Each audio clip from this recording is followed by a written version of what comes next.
Hello விவாஸ், இன்னைக்கு நம்மளுடைய சேனலில் பார்க்கக்கூடிய பதிவானது பார்த்திங்கன்னா ரொம்ப முக்கியமான ஒரு பதிவு அப்படின்னு சொல்லலாம்.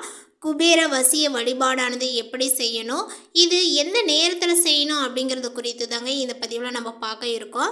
குபேர வசிய வழிபாடானது பார்த்திங்கன்னா ஒவ்வொரு வியாழக்கிழமை தோறுமே நீங்கள் தூங்க போகும் முன் பார்த்திங்கன்னா இப்படி செய்யுங்க. உங்களுக்கு பணவரவானது பார்த்திங்கன்னா ரெட்டிப்பாகும் அப்படின்னு சொல்லலாம். இப்போ இந்த குபேர வசிய வழிபாடுகளை பார்த்திங்கன்னா எப்படி செய்யணும் அப்படிங்கிறத குறித்து இப்போ நம்ம தெரிஞ்சுக்கலாம். அதற்கு முன்பாக நம்மளுடைய சேனலை இப்போ தான் ஃபர்ஸ்ட் டைம் நீங்கள் விசிட் பண்ணுறீங்க அப்படின்னா நம்மளுடைய சேனலை இன்னும் சப்ஸ்கிரைப் பண்ணாமலே இருப்பீங்க. முதல்ல சப்ஸ்கிரைப் பண்ணிவிடுங்க. அப்படியே கூட இருக்க அந்த பெல் ஐக்கானே பார்த்திங்கன்னா கிளிக் பண்ணி வச்சுக்கோங்க. அப்போ தான் நம்மளுடைய சேனலில் கொடுக்கக்கூடிய அனைத்து தகவலுமே உங்களுக்கு நோட்டிஃபிகேஷனாக வரும். அதையும் நீங்கள் பார்த்து பயனடையலாம். இந்த ஒரு பதிவானது பார்த்திங்கன்னா பெண்களுக்கெல்லாம் தேவைப்படக்கூடிய மிக மிக மிக முக்கியமான ஒரு பதிவு. அதனால் பார்த்திங்கன்னா இந்த பதிவை கொஞ்சம் கூட ஸ்கிப் பண்ணாமல் கடைசி வரையிலும் பாருங்கள். உங்களுக்கு எப்பொழுது ஓய்வாக இருக்கிறதோ அந்த நேரத்தில் இந்த பதிவை முழுமையாக பார்த்து பயனடையுங்கள். ஏன்னு கேட்டிங்கன்னா இது நாள் வரை உங்களுடைய குடும்பத்தில் இருந்த பணம் சம்மந்தப்பட்ட பிரச்சனைகள் இவை எல்லாமே பார்த்திங்கன்னா இந்த பதிவின் மூலமாக பார்த்திங்கன்னா தீரப்போகுது அப்படின்னு சொல்லலாங்க. இதை சொல்லும் பொழுது சில பேர் பார்த்திங்கன்னா நம்ப மாட்டீங்க. ஆனால் உண்மையிலேயே பார்த்திங்கன்னா இது சத்தியமான உண்மை அப்படின்னு தான் சொல்லணும். 100க்கு 100 பார்த்திங்கன்னா உண்மையானது, சாத்தியங்கள் கூட அப்படின்னு சொல்லலாங்க. மகாலட்சுமி தாயார் 108 பொருட்களில் வாசம் செய்வார்கள். அதில் பார்த்திங்கன்னா முக்கியமாக மஞ்சள், குங்குமம், முகம் பார்க்கக்கூடிய கண்ணாடி, சந்தனக்கட்டை, காதோலை, கருமணி, அதுக்கப்புறம் பார்த்திங்கன்னா ரூபாய் நோட்டு, நாணயங்கள், விளக்கு, கடலில் இருந்து தோன்றிய பொருட்களான முக்கியமாக பார்த்திங்கன்னா கல்லுப்பு, அதுக்கப்புறம் பார்த்திங்கன்னா சங்கு, ராஜகோமதி சக்கரம், அதுக்கப்புறமா பார்த்திங்கன்னா மோத்தி சங்கு, மகாலட்சுமி சோழி, குபேரப்படி அப்படின்னு குபேர குஞ்சம், அதுக்கப்புறம் குபேரப்படி 3 அடுக்குகள் இருக்கக்கூடிய இல்லையா, அந்த 3 பானைகள் அப்படின்னு நம்ம சொல்லிக்கிட்டே போகலாங்க. அது மட்டும் இல்லாத இந்த குபேர எந்திரம், இந்த எண்கள் வரைஞ்சிருக்கக்கூடிய இந்த எண்கள் இவை எல்லாம் ஒரு வீட்டில் சகல ஐஸ்வர்யங்களும் சகல வளங்களும் நிறைந்திருக்கணும் அப்படின்னா இவை எல்லாம் ஒரு வீட்டில் அவசியம் இருக்க வேண்டிய பொருட்கள். இப்போ கடலில் இருந்து தோன்றிய பொருட்கள் எல்லாம் மகாலட்சுமி தாயாருக்கு ரொம்ப பிடிக்கும். கல்லுப்பு எப்பொழுதுமே நம்ம பூஜை அறையில் வச்சுருக்கணும். அது இல்லாமல் இந்த கடலில் இருந்து தோன்றிய இந்த சங்கு வகைகள் எல்லாம் பார்த்திங்கன்னா நீங்கள் உங்களுடைய பூஜை அறையில் வைத்திருக்கீங்களா அப்படிங்கிறத பார்த்திங்கன்னா நீங்கள் உங்கள்கிட்ட என்ன இருக்குதோ அதை பார்த்திங்கன்னா நீங்கள் மறக்காமல் என் கூட பார்த்திங்கன்னா கமெண்ட்டில் ஷேர் பண்ணலாம். அது மட்டும் இல்லாமல் எல்லோருமே குபேர சம்பத்து வசி நான் சொல்லுறது உங்களுக்கு புரியும்னு நினைக்கிறேன். குபேர சம்பத்து வசி குபேரருடைய அருள் நமக்கும் நம்மளுடைய குடும்பத்திற்கும் கிடைக்க வேண்டும். ஜஸ்ட் இந்த பொருட்கள் இல்லாவிட்டாலுமே கூட வியாழக்கிழமை மாலையில் பார்த்திங்கன்னா குபேர காலத்தில் இந்த பச்சை நிற திரி நூலால் பார்த்திங்கன்னா நீங்கள் தீபங்களை ஏற்றுங்க. அதே போல் இந்த பச்சை நிற குங்குமத்தை உங்களுடைய நெற்றியில் இட்டுக்கிட்டு மனதார குபேரரை நினைத்து ஓம் குபேராயா போற்றி அப்படிங்கிறத நீங்கள் வேண்டுங்க. அந்த ஒரு பெரிய நெல்லிக்காய் இருக்குது இல்லையா, அதை நீங்கள் நெய்வேத்தியமாக வைக்கலாம். அல்லது அவள் செய்த ஏதாவது ஒரு நெய்வேத்தியம், அவள், பால், நாட்டு சர்க்கரை, ஏலக்காய் தட்டி போட்டு நீங்கள் பார்த்திங்கன்னா அவள் எந்த அவளாக வேணாலும் இருக்கலாங்க. அந்த கார அவள்னு சொல்லுவாங்க, வெள்ளை அவள்னு சொல்லுவாங்க, ஏதோ ஒரு அவள் அதை நீங்கள் நெய்வேத்தியமாக வைங்க. நிச்சயமாக பார்த்திங்கன்னா குபேரருடைய அருள் நமக்கு பரிபூரணமாக கிடைக்கும். சில பேர் பார்த்திங்கன்னா யோசிக்கலாம், இதெல்லாம் எங்களுக்கு ஏற்கனவே தெரியுங்க, இதை என்ன நீங்கள் புதுசாக சொல்கிறீங்க அப்படின்னு யோசிக்கிப்பீங்க. இதுக்கப்புறம் தான் நம்ம பதிவுக்குள்ளாரே பார்த்திங்கன்னா போக போகிறோம் அப்படின்னு கூட சொல்லலாங்க.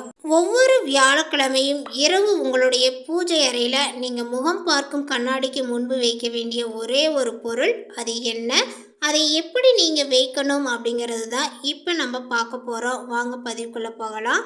இதை யார் செய்யலாம் அப்படின்னு பார்த்தீங்கன்னா ஆண்களும் செய்யலாம், பெண்களும் செய்யலாம். சுத்தமாக இருப்பவர்கள் மட்டும்தான் இதை நீங்கள் செய்யலாம். அதையும் நீங்கள் ஞாபகம் வச்சுக்கோங்க.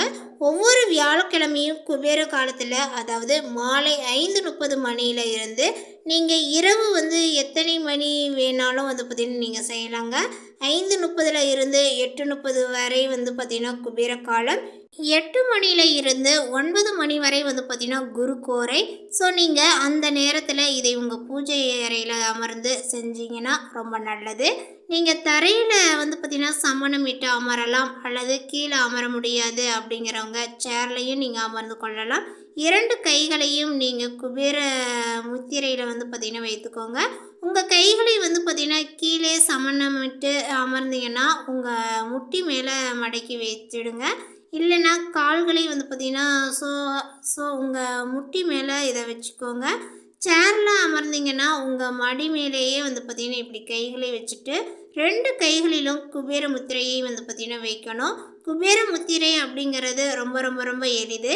கட்டை விரல், அது அதுக்கப்புறம் வந்து பார்த்திங்கன்னா ஆள்காட்டு விரல், நடுவிரல், இந்த 3 விரல்களோட நுனிகளை வந்து பார்த்திங்கன்னா ஒன்றாக்கி கொள்ளணும். அதுக்கப்புறம் சுண்டு விரல், மோதிர விரலை வந்து பார்த்திங்கன்னா உங்களுடைய உள்ளங்கையை தொடுற மாதிரி வந்து பார்த்திங்கன்னா நீங்கள் வச்சுக்கணும். இந்த மாதிரி தான் வைக்கணும். இந்த ஒரு குபேர முத்திரையை வந்து பார்த்திங்கன்னா நம்ம தினந்தோறும் 5 நிமிடம் முதல் 10 நிமிடம் செய்வது ரொம்ப நல்லது. இதை நம்ம செய்வதன் மூலம் நல்ல ஒரு செல்வ செழிப்பு, நினைவாற்றல், ஆழ்மனது வந்து ரொம்ப நல்ல வேலைகளானது செய்யும். நீங்கள் இப்படி செய்யும் பொழுது வந்து பார்த்திங்கன்னா செல்வம் தொடர்பாக, பணம் தொடர்பாக என்ன இந்த நேரத்தில் நினைக்கின்றீர்களோ அது உங்களுக்கு முழு வெற்றியை தரும் அப்படின்னு வந்து சொல்லலாங்க. மூளைத்திறனையும் இது அதிகரிக்கும். அதனால் வியாழக்கிழமை குபேர காலத்தில் இந்த குபேர முத்திரையை வச்சு உங்களுக்கு என்ன பணம் தேவையோ, என்ன ஒரு லோன் வந்து பார்த்திங்கன்னா கேட்டிங்களோ, அல்லது ஒரு நகை வாங்கணும் அப்படின்னு நினச்சிங்க அப்படின்னா, இந்த மாதிரி இல்லை ஒரு இடம் இல்லை, அதாவது இப்போது புதுசாக ஏதாவது ஒரு இடம் வாங்கணும்னு நினைக்கிறீங்க அப்படின்னா, இது எல்லாத்துக்குமே அடிப்படை காரணம் பணம் தான். ஸோ அந்த பணம் உங்ககிட்ட வந்து தாராளமாக புழங்குச்சு அப்படிங்கிறதுக்காக நீங்கள் குபேரர்கிட்டையும் லக்ஷ்மி தாயார்கிட்டையும் இந்த முத்திரையை வச்சு நீங்கள் செய்யுங்க. பிரார்த்தனை பண்ணுங்க. நிச்சயமாக நீங்கள் என்ன நினைச்சு செய்கின்றீர்களோ அது உங்களுக்கு மிக விரைவில் வந்து சேரும். உங்களுக்கு வந்து பார்த்திங்கன்னா வேண்டிய 2 பொருள், அதாவது உங்களுக்கு வேண்டிய 2 பொருள், வியாழக்கிழமை இரவு நீங்கள் தூங்குறதுக்கு முன்பு இந்த ஒரு விஷயத்தை உங்களுடைய பூஜை அறையிலையோ அல்லது வந்து பார்த்திங்கன்னா செல்ஃபோன்லேயோ வந்து பார்த்திங்கன்னா செய்யுங்க. முகம் பார்க்கக்கூடிய கண்ணாடி, அதுக்கப்புறம் வந்து பார்த்திங்கன்னா சில்லற நாணயங்கள்.